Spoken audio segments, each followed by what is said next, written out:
آیت نمبر 199 199 ثم افیضوا من حیث افاض الناس واستغفروا اللہ ان اللہ غفور الرحیم، پھر تم وہاں سے نکل پڑو، ثم افیضوا من حیث افاض الناس۔ اب بیشتر علماء یہ بتائے کہ یہ میدان عرفات کے بارے میں ہی کہہ رہے ہیں، ثم افیضوا من حیث افاض الناس، جو پھر تم وہاں سے آگے بڑھو، روانہ ہو جاؤ جس طرح سے سارے لوگ روانہ ہو رہے ہیں۔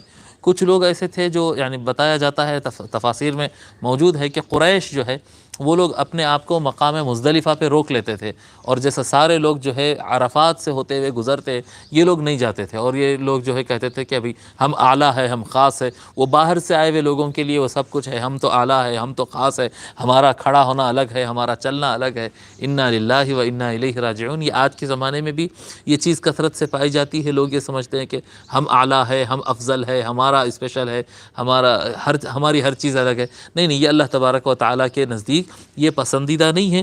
اللہ تعالیٰ فرما رہا ہے ثم افیضوا من حیث افاض الناس، سارے لوگ جہاں سے جا رہے ہیں وہیں سے تم کو بھی تم جاؤ، یہ زیادہ تمہارے لیے اصح ہے، صحیح طریقہ ہے۔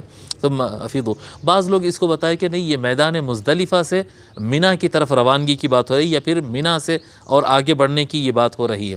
بہرحال ثم افیضوا من حیث افاض الناس، اپنے آپ کو کچھ اسپیشل مت سمجھو، بلکہ سارے لوگ جس راستے سے جا رہے ہیں اسی راستے سے تم بھی روانہ ہو جاؤ۔ واستغفروا اللہ، اور اپنے گناہوں پر اللہ تبارک و تعالیٰ کی بخشش مانگو، واستغفروا، اور بخشش مانگو، جی مغفرت مانگو اللہ تبارک و تعالیٰ کی۔ ان اللہ غفور الرحیم، بے شک اللہ تبارک و تعالیٰ بخشنے والا اور رحم فرمانے والا ہے۔